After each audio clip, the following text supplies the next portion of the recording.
America's healthcare advocate, Carrie Hall. Hello, America. Welcome to America's Healthcare Advocate Show, broadcasting coast to coast across the USA here on the HI Radio Network. You can find out more about us by going to the website, americashealthcareadvocate.com. Also, our YouTube channel, almost 500,000 views up there now, so we appreciate all of you out there who go up on YouTube and follow our show. And in addition to that, your favorite podcast channel, whatever it might be, SoundCloud, Rumble, Spotify. We're on 16 of them. All the shows are up there as well. Also, if you are chronologically challenged or if you are looking for ACA, there's going to be major changes in this market this year on the ACA and the Medicare plans. You need to talk to somebody. I'm going to suggest you call Carol Lee Steele at 877-385-2224. She's over at RPS Benefits by Design. She is a certified expert in Medicare and ACA, and she can help you anywhere in the country. There are going to be some big increases, some plan changes, all the rest of it. If you need help, give her a call at 877-385-2224. And if you're an employer, we were just talking about this with Dave before we went on the air, and you're one of these small employers under 50 lives, and you're getting hit with big premium increases, and there are going to be big premium increases this year. Maria Allers can help you see some of these alternative plans that are out there that can get these costs in line. 877-385-2224. All right, this show, I've wanted to do this show for a long time. It's personal to me. This is on what I call the big four, weight loss drugs. Ozempic, Wegovy, Zepbound, and Mounjaro, okay? And the reason I wanted to do this show was because I was struggling with some weight issues and went to, first of all, I went to see my primary care doc, and she goes, well, we'll just go ahead and give you Wegovy. Oh, okay. And then, of course, I went and found out that it costs $1,100 a month. That kind of chilled me a little bit. And I thought, I think I'm going to go find a weight loss clinic. And I'm going to go get into a program and see what I could do. And I did. And I think I've talked about this before. I went on metformin for about 6 months and changed my diet around. Went from 250 to 235, and I'm holding about 235. I probably should get down another 10 pounds, but that's going to be the hardest one to do. I was very tempted, to use one of these drugs because it's instantaneous. You start using it, you start shedding pounds. Well, I started doing a little research, started looking around, and I'm like, you know what? We don't know what we don't know. And it gave me some significant hesitation about doing this. So this show today is about that. It's about what do we know? What don't we know? What do we know that are side effects, potential problems down the road for other kinds of diseases, comorbidities, and I'm going to talk about that. Okay, and what do we know in the short term are the issues that you're going to have to deal with if you take one of these drugs? Here's the other thing. I can't even count on two hands the number of friends I have who are taking these medications. Look, I'm not saying that you shouldn't take them or they're bad for you. What I am saying is people need to understand what they're doing. And you're not necessarily, I didn't hear it from my primary care doc. She didn't say anything to me about possible issues going down the road. What could the comorbidities be? None of that. So I decided to do this show and bring some of this to your attention. So these blockbuster weight loss drugs work by slowing stomach emptying. That's what they work. They alter the gut hormone signaling. It's time to empty your stomach. Okay, that's what they do. So that it's really as simple as that. They're slowing down the digestive process. They deliver large short-term weight loss, but the problem is the safety warnings and the knowledge gaps are significant. So that's what we're going to talk about. So what happens when you take these drugs long-term? Well, here's part of the problem. Okay, the studies that have been done on Wegovy, which is about 3.3 years, they lack the decade-long studies that we typically use when we're grading how a drug works. So we're talking about how does it affect the organs? What kind of cancers could it possibly cause? What are the neuropsychiatric side effects? Now that was something I never even thought of. Well, guess what? There are some neuropsychiatric side effects from this medication. They can be for certain people, and these are outcomes in non-diabetic users. The New England Journal of Medicine is saying, look, we typically do this for 10 years. Well, we've only had these for 2 or 3 years. So again, the unknown risks, what are they? Okay. And then how do we balance that with the need for this medication? You know, it's funny in this country, but I'm sure you all will understand this. We like instantaneous gratification. Well, these four drugs, they will give you instantaneous gratification.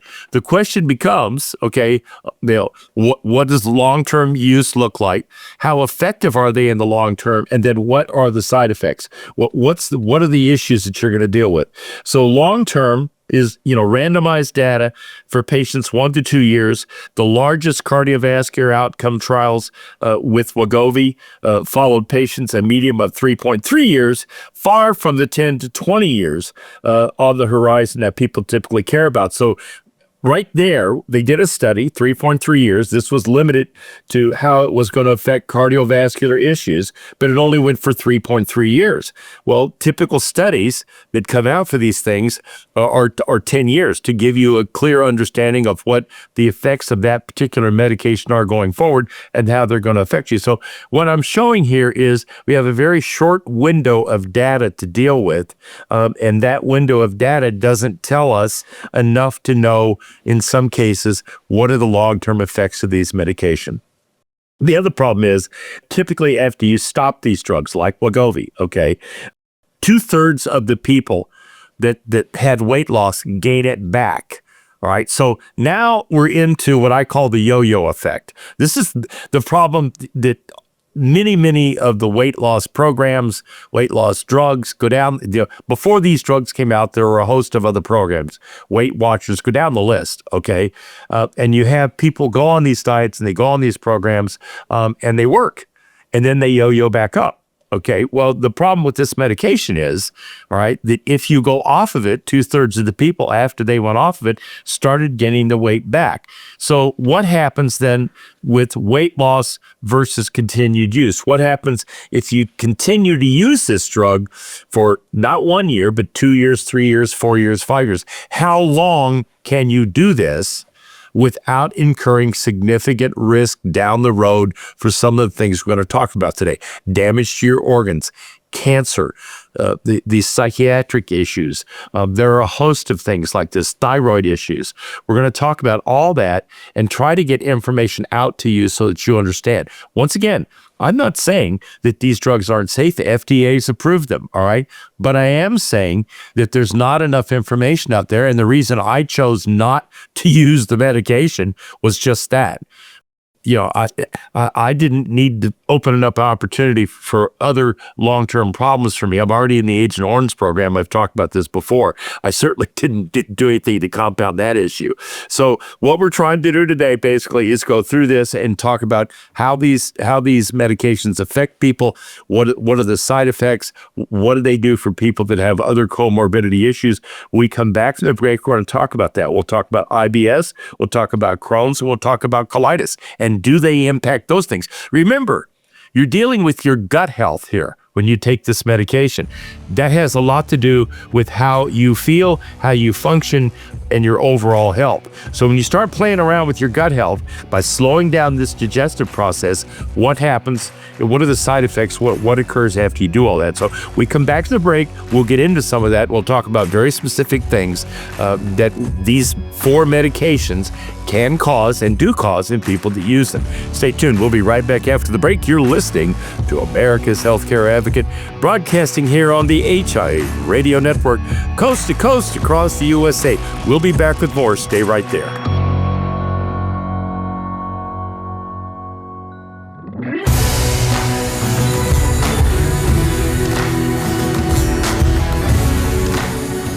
Welcome back to America's Healthcare Advocate Show, broadcasting coast to coast across the USA here on the HI Radio Network. You can find out more about us by going to the website, americashealthcareadvocate.com. All these shows are posted up on the YouTube, on the website, and all the podcast platforms. So maybe you're considering this, somebody in your family is, you might want to have a list of this and kind of learn what the problems are, what the exposure is for taking these 4 medications. So let's keep going. Switching from Wegovy to a placebo, weight gain versus continued loss if the treatment continued. This suggests many patients are going to need ongoing therapy to maintain the benefits, meaning when they went to the placebo, they started gaining weight again. All right. So short term, they work. Long term, we're going to talk about that. Can you keep taking these things forever? Do you have to stop, regroup, or change meds? Suicidal thoughts. This is under review right now. There is no causal link to date. Okay. However, the FDA's 2024 review reports did not find evidence that the drugs cause suicidal thought, but the monitoring continues. In a large 2025 study, they also found that no increased risk versus the medication. So right now, the issues regarding your mental health, they're saying this is not having any long-term effects. They haven't seen it. But remember what I said, they only got 2 years, 3 years worth of data here to study. So they don't know. All right. They're monitoring it. That's a good deal. Here's where I think it really gets to be significant. Gastrointestinal complications. So this is an issue. A study, higher risks of, listen to this, pancreatitis, bowel obstruction, and gastroparesis. And what that is, that's IBS, that's Crohn's, that's colitis. That's what that is, okay? That's a large word for those three things. So you know if you've got Crohn's or you've got IBS, I have friends that have it. My wife has ongoing issues with it from time to time. What they're saying here is you've got a significant risk here, higher risk, that you're going to irritate that and make it worse. So that's one of the side effects. Here's another one, okay? What they've noticed in thyroids with Wegovy and Zepbound is that there's a warning with the medication that says they are producing thyroid C-cell tumors in rodents. Great. Look, okay, it's in rodents, right? Okay. But typically, where do they test these kind of things? Well, they test them short term, obviously, in rats, mice, and all the rest of it. And what they're finding is that it's impacting in thyroid. So now, you add to the gastrointestinal this piece of the thyroid, and now we're talking about some significant risk in my mind that would be a deterrent for me wanting to take these meds, because that's a problem you don't need to have, okay? So decade-long safety data are lacking, all right? And so the problem is weight often returns after you stop using it. That then becomes, are we going to have chronic use? Are you going to have to use it continually? And then where does that fall when we're talking about these other issues that could be a result of this medication long-term? Okay. Once again, the suicide issue has not been found to be significant, but they are observing signals that caution, and they're advising doctors, specialists, to be careful with these medications, because they do cause issues for people that have IBS, Crohn's, colitis, and they can affect that. Another issue, obviously, on this cancer thing. So the cancer warning reflects cancer. They're finding cancer in these animals when they give them these medications over a period of time. So what does that mean to you if your thyroid, you have cancer in your thyroid? And I've had many people that were clients of mine over the years on the insurance side that had these issues, and it can be very difficult. There's surgeries involved, there's radiation, there's chemo, there are all these things that literally change how someone lives because your thyroid's been significantly damaged. So there, again, what I find interesting about this, I love my doctor, my primary care doc. She's amazing, okay? But we didn't talk about any of this. There was no mention of it. It was like, okay, here, you want to try this medication? It'll certainly help you lose the weight. So, that's the issue now. All right. What we don't, again, as I've been saying earlier, we don't know what we don't know, and the FDA doesn't know. All right. And doctors are not necessarily putting an emphasis on this. But if you're the person that goes in and you get the med and you've got IBS, or you've got Crohn's, or you've got ulcerative colitis, and you start taking this and all of a sudden you start getting very, very sick, that means that this medication is what's causing that issue. Again, you go in and you get your thyroid checked. When you get a physical, they check your thyroid. All right. Well, all of a sudden your thyroid's out of whack. All right. And they want to put you on a medication for thyroid. Is somebody going to make a link between, I'm taking Wegovy, or I'm taking Zepbound, or, whatever it is? And perhaps that's causing this problem. So that's where you kind of have to be your own advocate, which is what I kind of did whenever I was doing this. I didn't want to take these meds until I knew what I was getting into.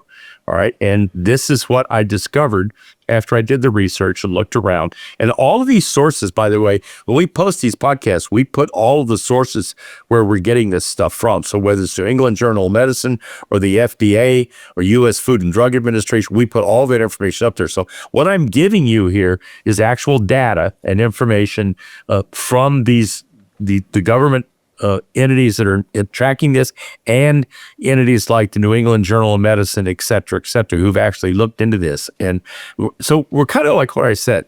We don't know what we don't know. We know that there are issues surrounding this. We know what some of those issues are. When I come back from the break, now we're going to talk about, so where do we go from here? What does this mean? All right. Should you keep doing this? Or maybe you need to start looking at, is this a smart way to move? I mean, you look at Oprah Winfrey, she swears by this now. She's finally lost weight. She's able to keep it off. She's not doing Weight Watchers. That's great, but what's she going to look like in 5 years, 6 years, 7 years, 8 years, 9 years, 10 years? And is she going to get sick long term from using these medications? Is she going to have a thyroid cancer issue? Is she going to have another gastrointestinal issue? They haven't said anything about cancer links to this as far as gastrointestinal. That's going to be another question down the road. It has to be.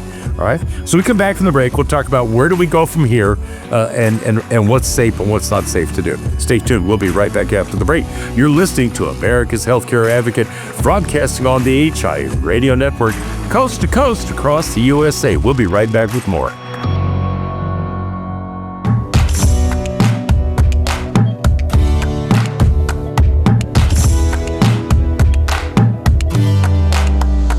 Welcome back. You're listening to America's Healthcare Advocate Show, broadcasting coast to coast across the USA here on the HI Radio Network. You can find out more about us by going to that website, americashealthcareadvocate.com. A little shout out to our affiliate in Topeka, Kansas, KMAJ 1440, the Big Talker.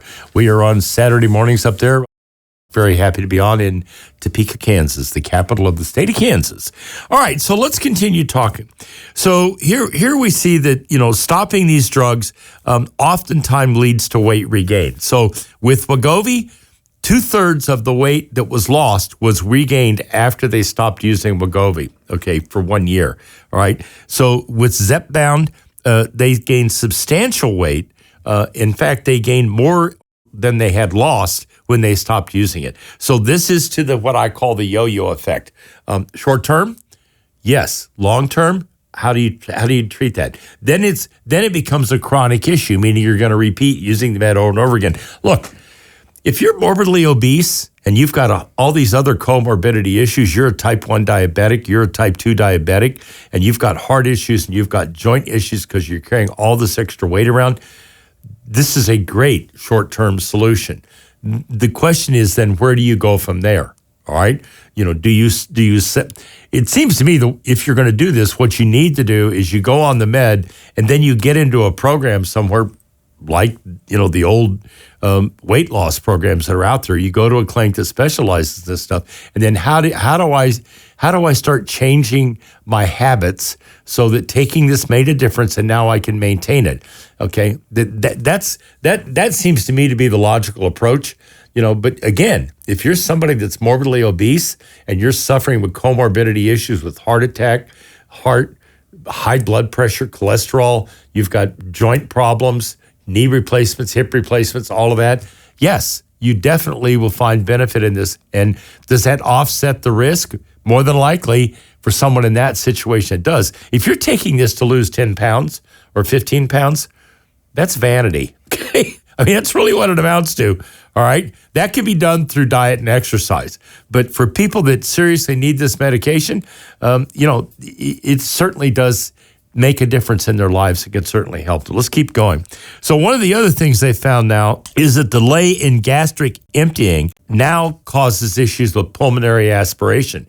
So they don't basically want you having surgery where you're going to go under a general anesthetic if you haven't stopped taking this for at least 24 hours and gone on a liquid diet. So there's another issue. And that's really kind of funny because Lori just had a procedure here not very long ago. Now she's thin and she's tall, but nobody asked about whether you had, when the anesthesiologist came, and I just remembered this, nobody asked if you were taking these meds, which could cause an aspiration risk while you were under the general anesthetic. So I thought that was kind of interesting. The GI events. So once again, they're talking about obstruction, gastroparesis, which is Crohn's, IBS, ulcerative colitis. That comes from the Journal of American Medicine, and they say they are debating this issue, but it's definitely out there. They're definitely seeing that it's there. It's one of those things that has to be evaluated. The warning again, on the C cell for the thyroid, that is actually in the material you get when you take the medication. So there is a warning on the issue of taking the medications and the risk it does to your thyroid. On the gallbladder disease and pancreatitis, that's also now an actual warning that comes with the medication. So while they're debating it, they're making you aware that there's definitely an issue there, and it's something that you need to think about and something you need to look into if you're going to take these medications. So here's some other issues that, and this surprised me because I didn't know it. There's a green list of sources that these medications can come from. There's a couple here that I don't have a problem with, Belgium and Canada. But there are also China and India on here. And I will tell you this straight up. If I were going to take one of these medications, I would make damn sure it wasn't coming from China or India. All right. We know for a fact that Chinese cut corners. They play games. They don't do things the way they're supposed to do them. There's no way on God's green earth. And I know I'm going to hear, well, we get a lot of generic medications from China. I know we do. Okay. And it's a deep concern. I don't know why. I know that, there's a move now in the Trump administration to get away from that, but it's been like that for years. All right. And it's definitely a problem. But I certainly would be concerned about taking any one of these 4 medications if they came from China. They're also talking about compound pharmacies here, and what kind of an issue that presents. Because we have these pharmacies out there, they put different medications together and put together compound pharmaceutical products. Well, these are unapproved versions of any of these medications. So they're saying basically, you don't go to a compound pharmacy and get a mix of a Wegovy and a Mounjaro or Wegovy and some other medication. That's 100% wrong, and they are not approved, and they're telling you to stick to only approved products. So I know there are a lot of people out there that like these compound pharmacies. A lot of women use them for issues around menopause and other kinds of issues that they help with, and that's great, okay? But in this case, the FDA is saying absolutely do not use these medications in a compounded format, and they said stick only to the approved models. Okay, that's the way they're supposed to work. So what is it? What do these do when it comes to weight loss? So mostly they cause fat to disappear. But here's another piece, and you need to understand this, especially if you don't exercise and you're not getting enough protein. They also delete lean mass. What does that mean? That means muscle mass, all right? So in addition to getting rid of the fat, long-term functional outcomes and bone effects need more data. This is what we don't know, all right? Need more data. So there's an issue, all right? So it shows the majority of the loss is fat loss. But once again, now they're talking about bone effects, all right? So let's say you have osteoporosis and you're going to take this medication. Hopefully, your doctor's going to say, well, hang on a minute. I need to make you aware that if you've got osteoporosis and you take this, you're going to further damage your bone health. Possibility, okay? Or long-term functional outcomes, in other words, losing muscle mass. If you're taking these meds, okay, you're on a diet. I remember when I went into this weight loss program, getting enough protein was a really big deal every day. It was get off of the carbs, and the other things that you don't need to be doing, sugar, all the rest of it. But the key was to getting enough protein, making sure you're getting X number of grams of protein. I think it's like 90 a day. I can't remember specifically. But the idea is that you have to have enough protein in order to your body mass, especially your muscle mass, to be able to continue like it's supposed to. So they're telling you right here, the FDA is telling you there's a trade-off.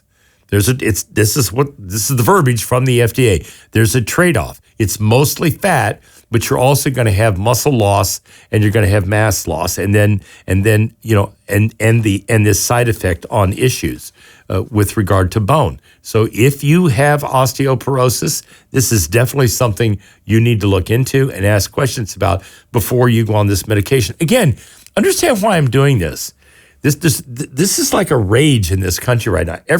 They're dropping the prices down. I've seen a couple of them now that are coming for $120, $90 a month, et cetera, so that you can buy the medications. But do understand that there is a risk involved. And I'm going to repeat what I said. If you're somebody that's morbidly obese, I would tell you to do this in a New York minute. At least get the weight off and then see if you can get into a program where you can keep it off. But what I'm saying basically is this. If you use this, it's not a long-term solution. It's not. You're going to have to make some lifestyle adjustments once you get rid of the weight in order to keep the weight off. We'll be right back after the break. You're listening to America's Healthcare Advocate, broadcasting on the HIA Radio Network, coast to coast across the USA. When I come back from the break, we'll talk about the green list. That's the list of foreign manufacturers that the FDA says you can rely on. And then we'll talk about some of the other issues in terms of how these medications are being used, who's manufacturing them, and what do they mean to you when you go out and start using them. Stay right there. We'll be right back after the break. You're listening to America's Healthcare Advocate, broadcasting on the HIA Radio Network, coast to coast across the USA. We'll be right back with more.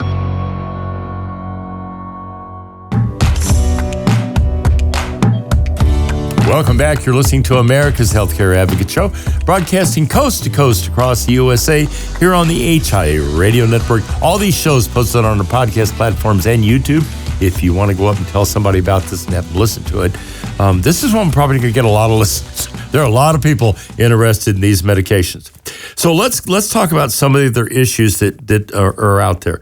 So there is a retinopathy issue here with regard to your vision and your eye health. So basically what they're saying is that if you have any of these issues with regard to your vision and your vision health, this can exacerbate that problem. These medications can. So that's another one that we haven't talked about. The green list from the FDA does include Belgium and Canada. I told you China and India are on here, but here's what's interesting. In a compliance snapshot, they reviewed 48 overseas manufacturing facilities. This is what I find interesting. This is totally the opposite of what they just said in the other piece.